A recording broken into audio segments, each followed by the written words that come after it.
Today on the We're Coming to Get You, Barbara Says podcast, we'll be discussing YouTube's RSS ingestion tool, my tips for you if you're going to be using that tool, and other stuff too, so go ahead and stick around. 2023 seems to be the year that YouTube went all in on podcasting. They were talking about it all year, all of the new features they were rolling out, focusing really heavily on podcasting and YouTube music.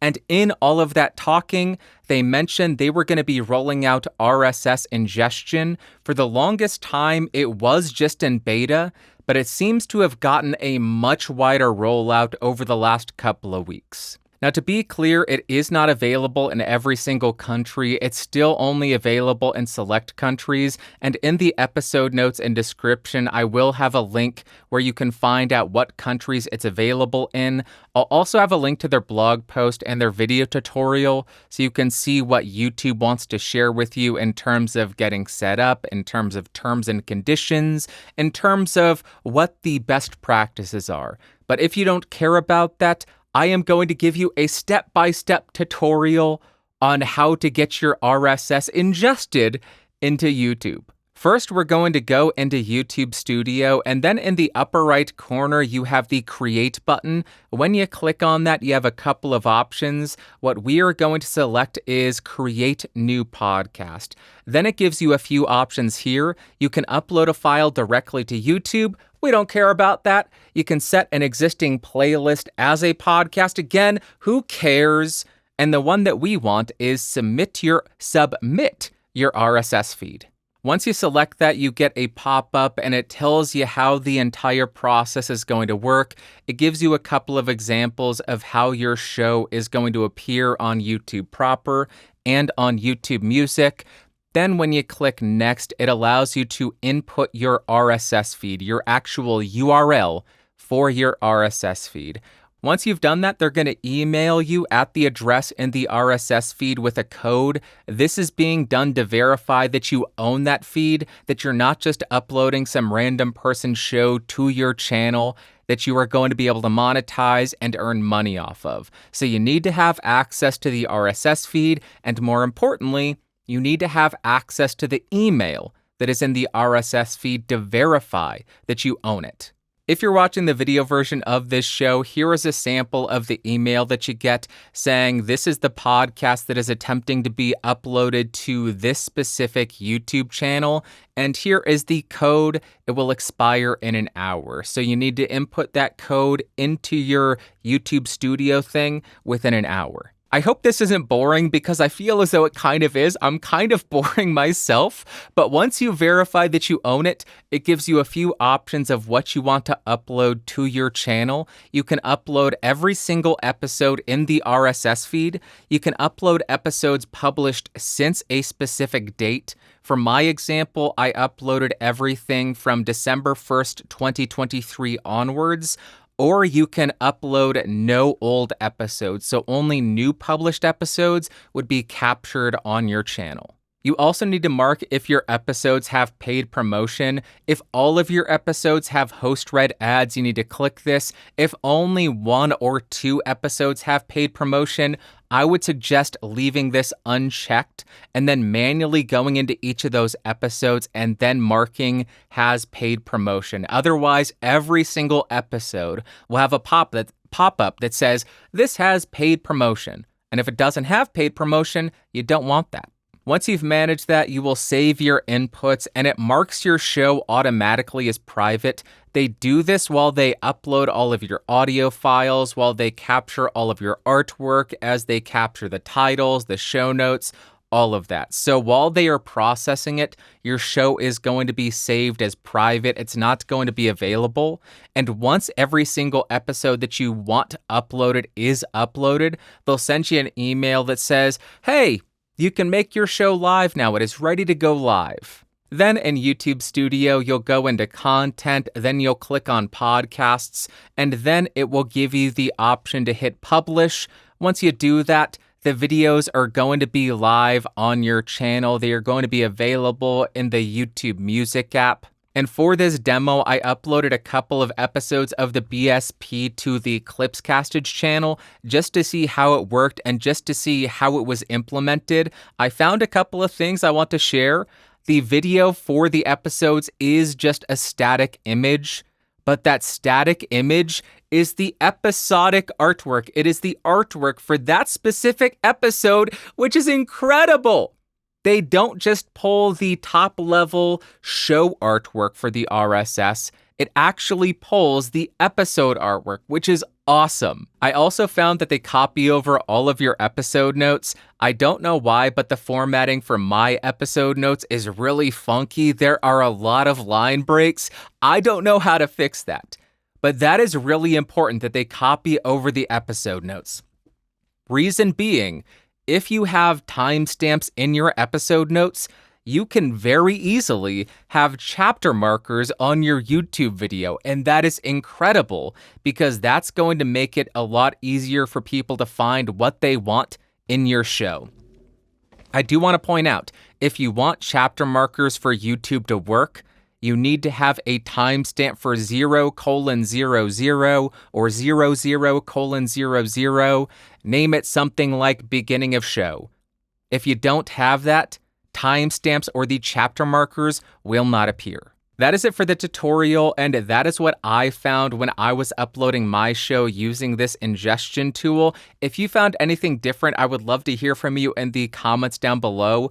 But now, what are my tips for you if you plan on using this tool, if you are going to be uploading your audio-only podcast to YouTube? Number one is make dedicated artwork for each of your episodes, if you want to get the most out of YouTube. If you don't care about that, don't spend your time because it can be pretty time consuming. But on YouTube, the thumbnail and the title are the most important aspect of getting somebody to click on your video. So if you want somebody to click on your episode, you should be spending 10, 15, 30 minutes creating a dedicated piece of artwork for that episode that indicates what the episode is about, that is enticing, that makes somebody want to click on it, that is eye-catching. Without that, you'll just have a default show artwork, and there's nothing that differentiates episode to episode. You want somebody to think, oh my gosh, I have to click on that. Don't be misleading,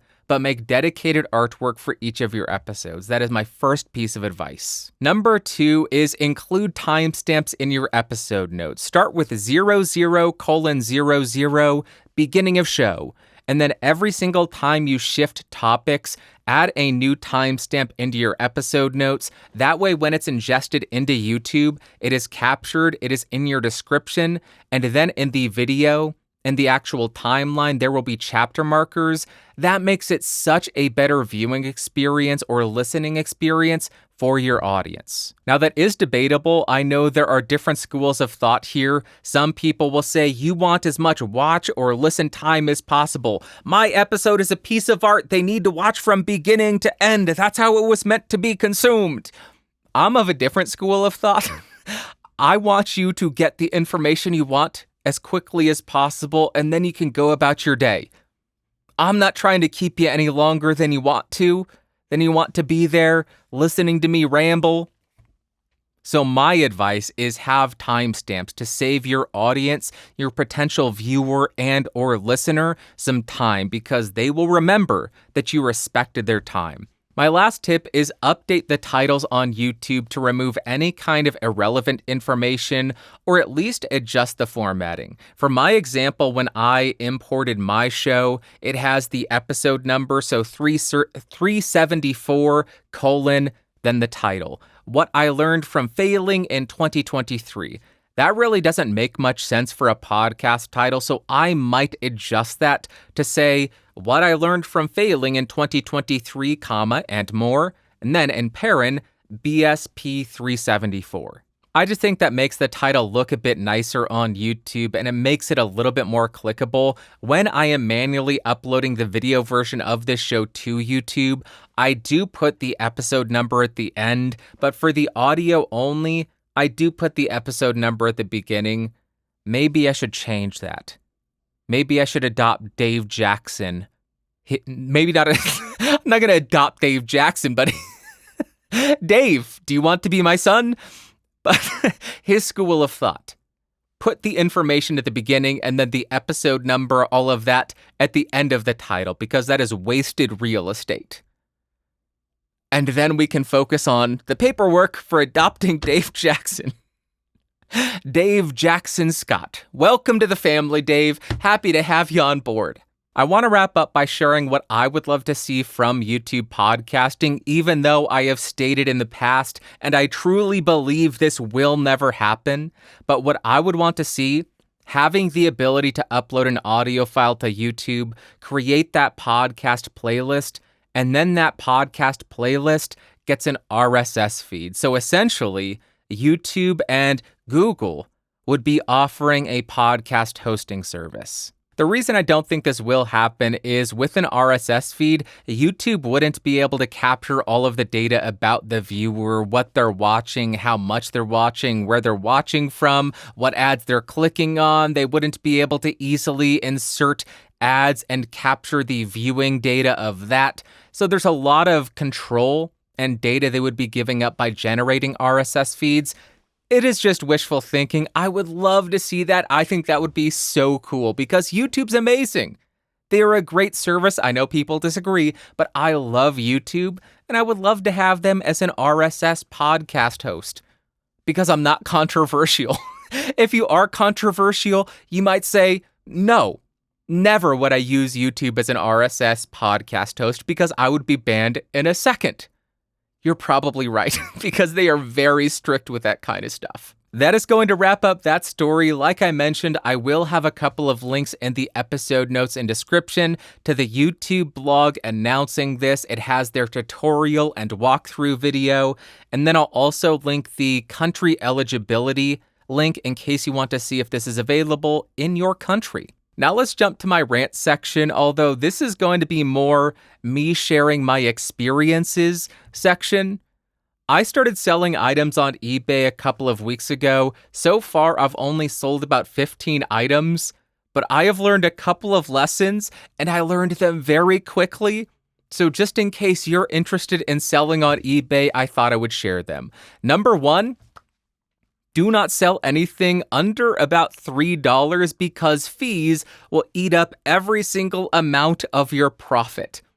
I sold a couple of items and the ultimate revenue was minus 10 cents, minus 15 cents.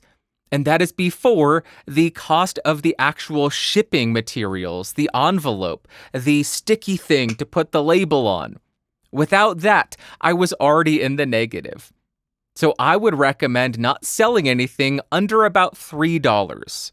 Secondly, when you're setting the price for your item, whether it's buy it now or whether it's an auction, I would recommend setting it higher than the price that you actually want to sell it for, mainly if you're going to allow for offers, because whenever I got an offer, it would be for lower than what I listed it at. And when I listed an item, I was listing it for, hey, this is what I want to sell it at. Buy it at this price. So if you are going to allow for negotiations, I would say increase the price of the item. And then you have a bit of wiggle room when somebody comes in and says, yeah, I'll give you $10 instead of $15. When in reality, I wanted $15, so I should have set the price at $20. Then somebody would come in and say, I'll give you $15 for it. The third lesson that I learned comes down to the pricing of shipping materials.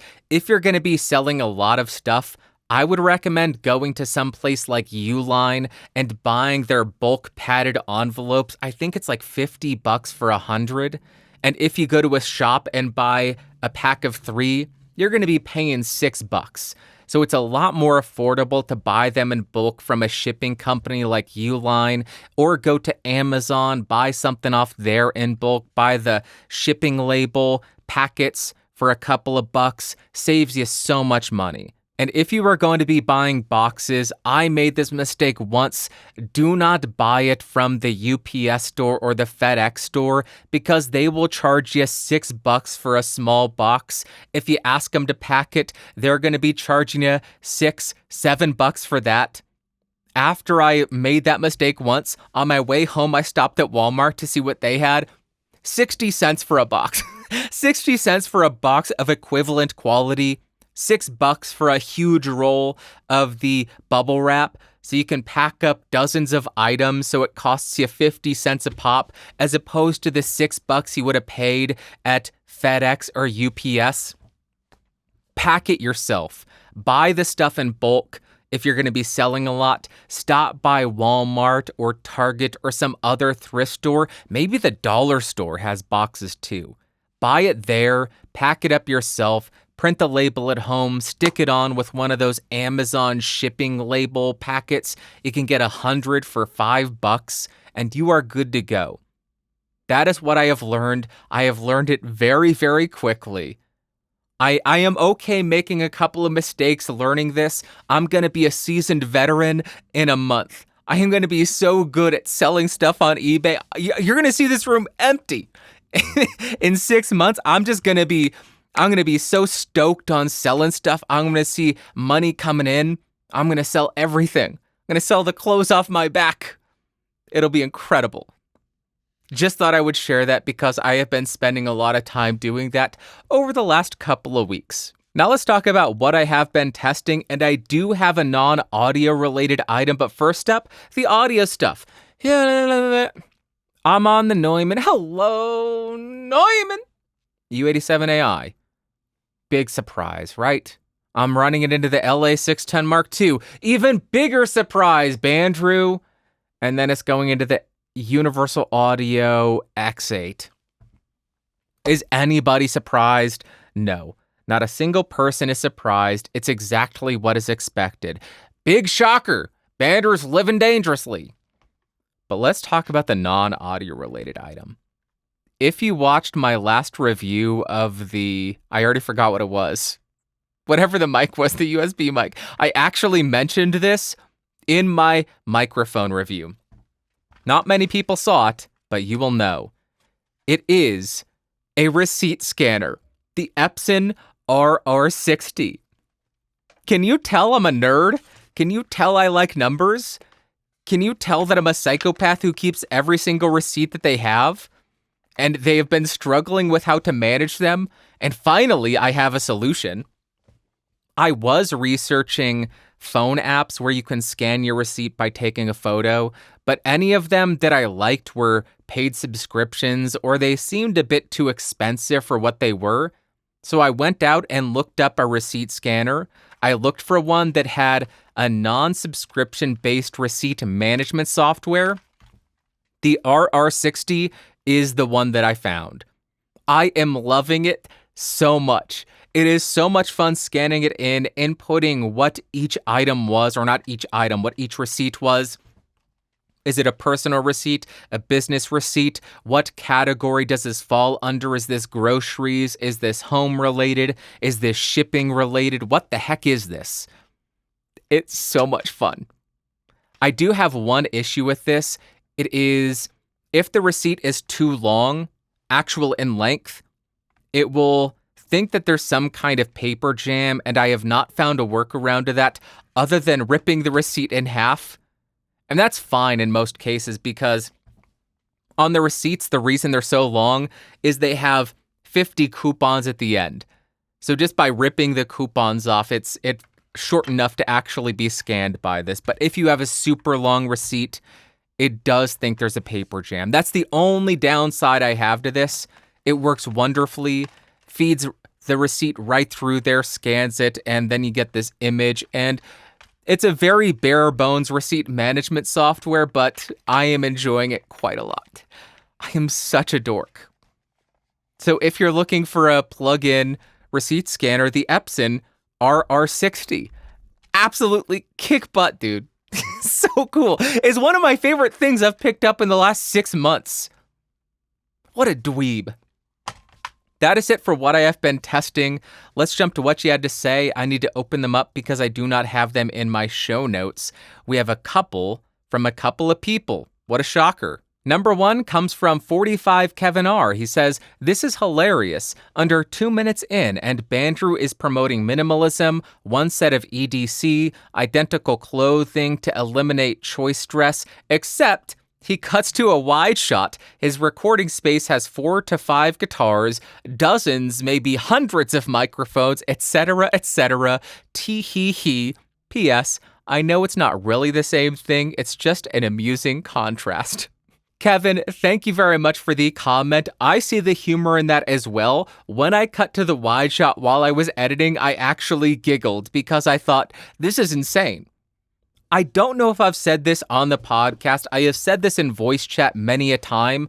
I would love nothing more than to get rid of all of this, except for maybe 10 microphones, couple of preamps, 1 or 2 interfaces, and my guitars will stay because they all serve different purposes. But I could get by with 10 microphones, 2 or 3 preamps, 1 interface as the primary, 1 as a backup. I'm golden. I would love that. This is just a stressor to me. When I look at this, I think that's a lot of capital tied up in all this stuff that I very rarely use. Moving's gonna suck.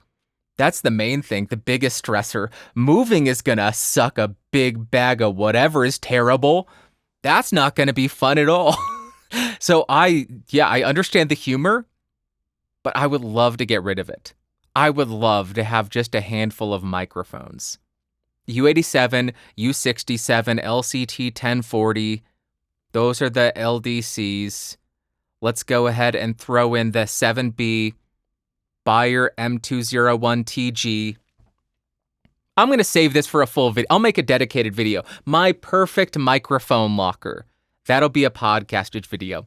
There you go. It's been in my notebook for a while, but I'll use this as an excuse to actually do it. Kevin, thank you very much for the comment and for calling me out on being such a disgusting, disgusting hoarder whose microphone addiction fills his hallway and fills a bathroom.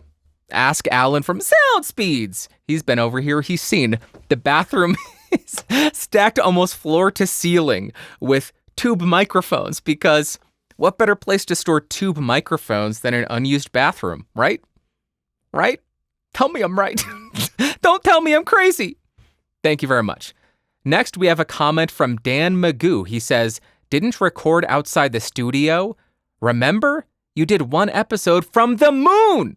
Also, congrats on the great progress with your fitness goals. Dan, thank you very much for the comment, and thank you for reminding me. I am such an absolute dope. How could I forget the amazing trip I made to the moon?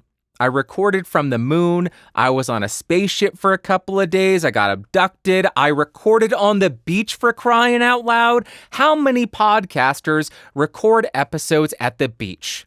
Not many. I am one of them. How many recorded the beach using a U67? I would venture a guess 1, and that 1 would be me. I'm not like your other podcasters. I'm not like the other girls. I'm not like the other microphones. Do you like me yet? Please love me. Thank you. We're in the second half of the show. We're going off the rails. Who gives a heck? Dan, thank you very much for the comment. Final comment comes from Uma134. They say, I have no problem not having more than I need since I'm poor. Best way to not have a lot of superfluous, extra crap is to not have the money. Granted, I like quality, so the stuff I do have isn't cheap, but I'm definitely using it. Talma, thank you very much for the comment. I really do appreciate it. You bring up an interesting point, and it reminds me of this famous saying. I am sure I am going to butcher it, but it goes something like, I can't afford to buy cheap gear. The idea behind it is cheap gear in the long run, or cheap items in the long run, end up being more expensive because you have to replace them frequently. They may break on you a lot. They may actually damage what you're using them for. So buying quality equipment may be more expensive up front, but in the long run, it's going to be more affordable. It's going to save you money. I think the idea is called Boots' theory of socioeconomic unfairness. Unless I'm mistaken, the idea is if you buy cheap boots, you have to replace them every year, but spending a bit more on quality boots will last you 10 years. So having to replace them constantly costs you a lot more money. So you are doing the right thing by saving up, buying high quality gear That is what I appreciate about the buy it for life mentality. The issue arises when you use that as justification to buy expensive gear, but then you look to optimize it and then you just move on and buy more buy it for life gear. If you're buying something that is buy it for life, but you're only using it for 6 months, that's not buy it for life. That's just frivolous spending. So you are on the right track. You may not have too much disposable income, but investing in high quality equipment, high quality items in the long run will save you money. I cannot afford to buy cheap gear. Makes sense. Thank you very much, Talma. I really do appreciate it. That is it for what you had to say. Now let us jump to the value for value segment because, yes, this is a value for value podcast. What that means, there are no ads. You get this free of charge. I don't have it behind a paywall. I try to offer you value. If you get any value out of it, send that value back in whatever way you think is appropriate. Dollars, time, talent, however you want, send it back. We are going to be talking about the treasure. My cameras died on me, so I had to restart them. Sorry about that. The first donation comes from Derry O'Neill from the planetrage.show, that is a URL, and randomthoughts.com, RANDUMB thoughts.com. I think I got it right. And he has about 15,000 other podcasts as well. But this came in on the 25th of December. He says, Merry Christmas, Bandrew. Thanks for all the great content. The whole Planet Rage bit on the BSP was nothing short of spectacular. Here's an Amazon gift card. And he sent in 50 USD. He says, hopefully it'll turn into some great, cool physical media. I hope you have a great Christmas and 2024. And then he signed it Darren. I don't know who Darren is. This is from Derry. But I did use your donation to turn that into cool physical media. I bought some of my all-time favorite movies on 4K UHD, so thank you very much. I'm going to share them with you. Number 1, The Fog on 4K UHD. This is one of my favorite John Carpenter movies. The vibes surrounding it, the music surrounding it, the location in California, the lighthouse is just beautiful. It is such a good ghost story, married with maritime.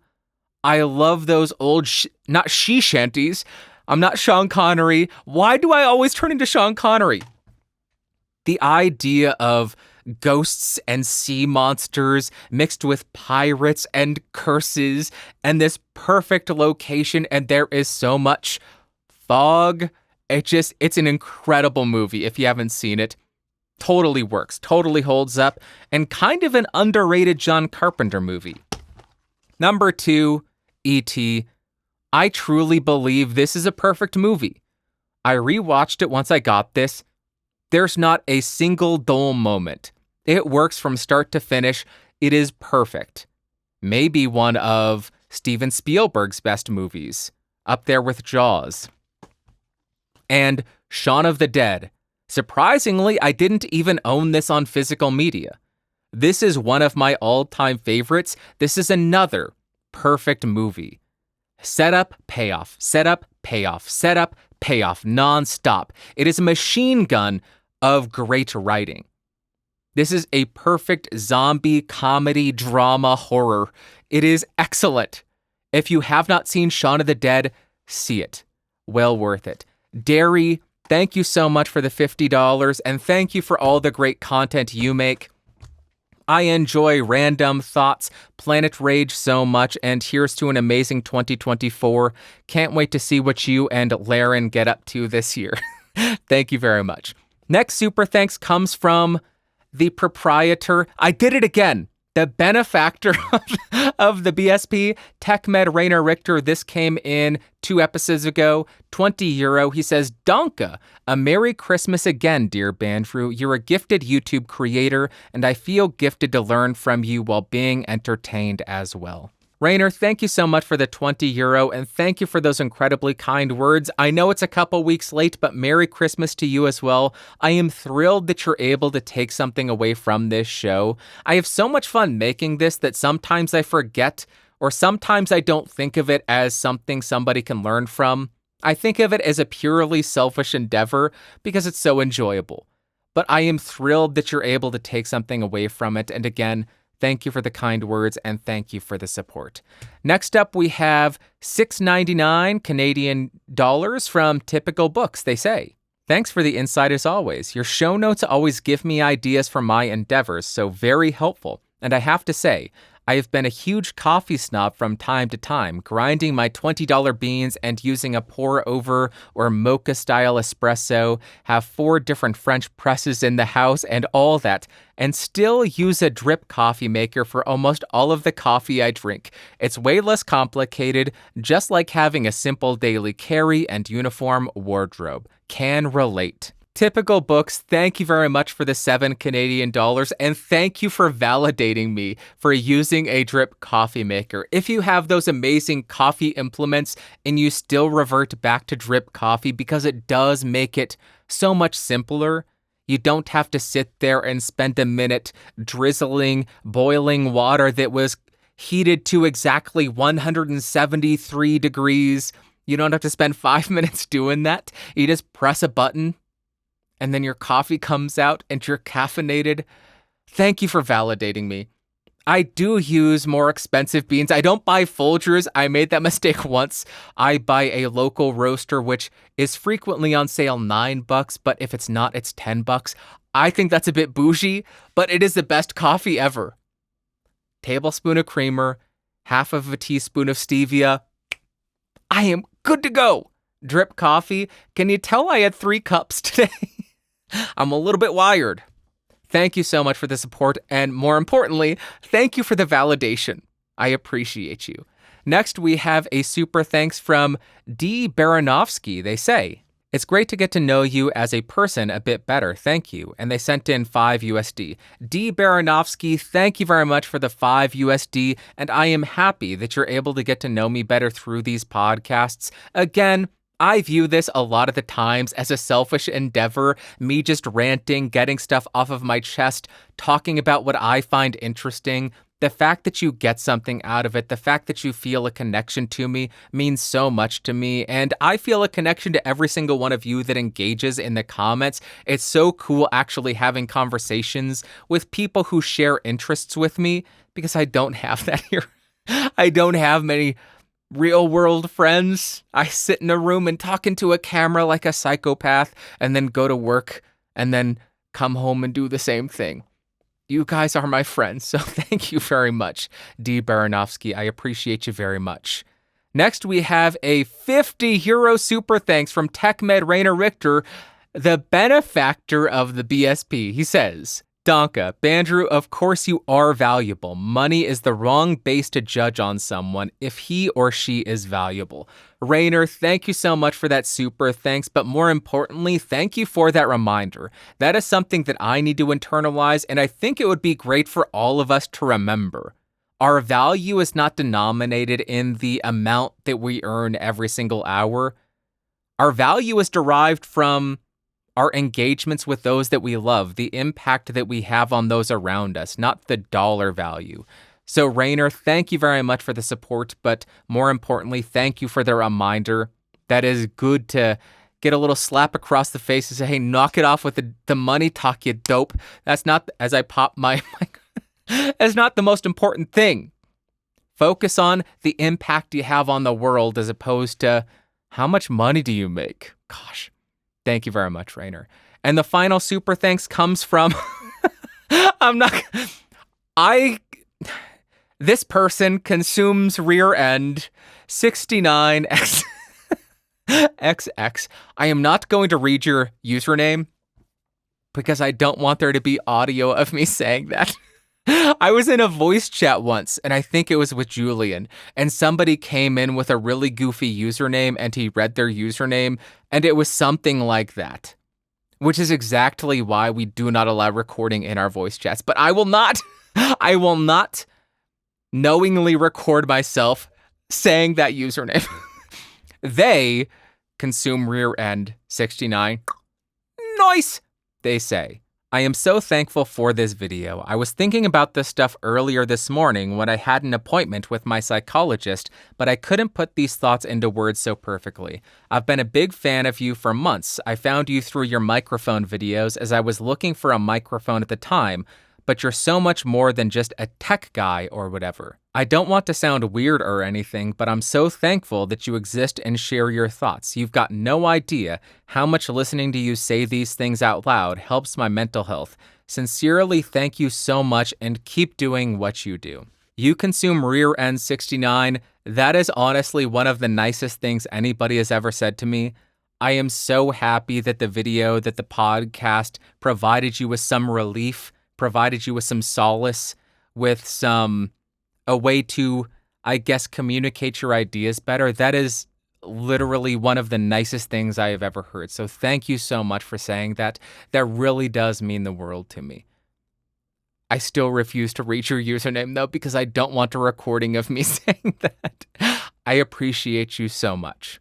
That is it for the value for value segment. We are going to jump to my favorite part of the show. We're only doing one today, but it is the Ask Bandrew segment.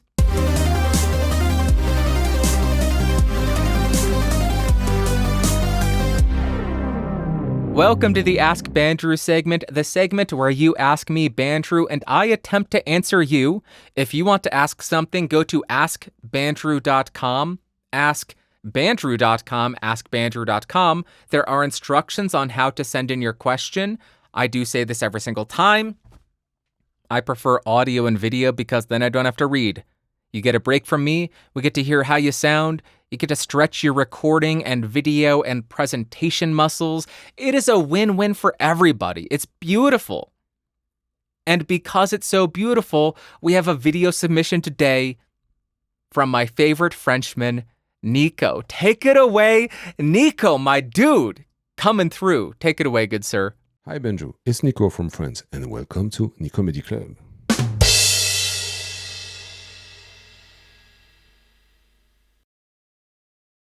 Bandrew, do you know what mic can prevent you from danger? It's mic horn. Bandrew, do you know what mic is used for 9-inch nails? It's mic hammer. And lastly, my real question is, Bandrew, what mic do you have for the longer time without making a review of it? Which mic it is and why you don't make a review of that mic? See you, Bandrew, in the Nicomedy Club.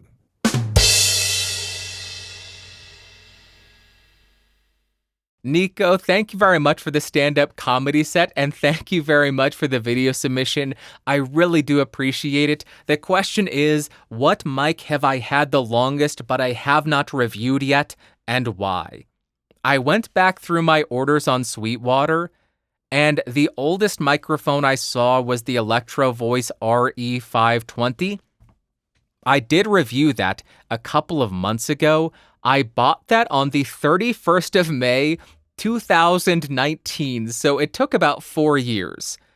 The microphone after that, which I have not reviewed, I believe this is the answer, the Rode M5s. The stereo set, the matched pair of SDCs from Rode, they cost $200. I bought those on the 3rd of June, 2019. I'll answer why in a second, but I also bought the LA610 Mark II the 19th of August, 2019. Then I have a bunch of tube mics that I bought in 2020, which I haven't reviewed yet. Why haven't I reviewed the M5s yet? When I got them, I honestly wasn't comfortable reviewing them because I hadn't tried out enough SDCs, so I wanted to buy a lot more affordable SDCs and then work my way up. But then I realized, okay, I have the affordable ones, I've tried them out. I also want to try out the high-end stuff, the classics, the standards, and see how those are. Because that's going to give me a better understanding of where these intermediate microphones actually sit. This is the affordable offerings, $40, $50 a pop. Here are the standards that cost $800 a pop. Now, where do the intermediate mics actually sit? The $100, $200, $500 options, are they closer to the affordable end or are they closer to the high end? And do they actually sound better than those standards at a more affordable price? So that is why I haven't reviewed them yet. I wanted to get the high-end standard out of the way, and then I wanted to work up to them. That's why I did the Behringer and the Samson, and then the SE7. The M5s are probably going to be one of the next SDCs that I review. As far as the LA610 Mark II, why I haven't reviewed this, perhaps I should have, because I think it's gone up in price $400 or $500 since I bought it. But I was not comfortable reviewing a preamp of that level. I wanted to get the more affordable stuff. I wanted to develop some kind of testing setup where I'm able to offer value and understand exactly what people look for in preamp reviews. My battery died. I don't know how long that battery's been dead, but that camera is dead. We have no B-roll. We have no second angle. But I wanted to see what people look for in preamp reviews before I got to something that costs this much money. And I'm slowly working my way up. I have a few more affordable pre's. Then I'm going to be getting to a Neve that I have that I love, the Portico 5017. I have a bunch of 500 series preamps that I could review as well. And then I'll get to the high-end stuff. Oh, I also have to do the Warm Audio 73 EQ. That'll be a fun one to do as well. So that is why I have this stuff. That is why I have not reviewed it yet. I wanted to become more familiar with those mediums before I got to them. The preamp, I need to do a lot more work. I need to understand them better. I need to develop better testing parameters. SDCs, I'll get around to those. Hopefully that was interesting. Hopefully that answered your question. I appreciate you so much, Nico.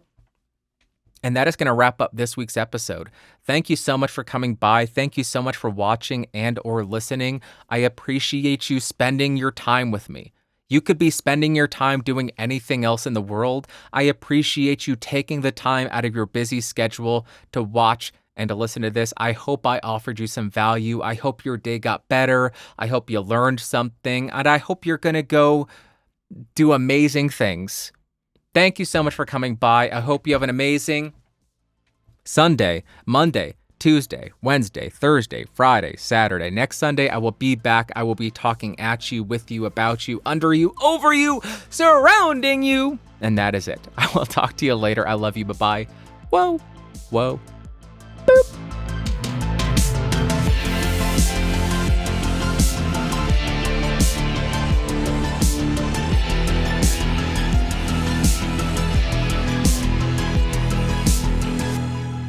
This has been a Geeks Rising production. Your executive producer is Bandrew Scott. For more information, head over to www.geeksrising.com.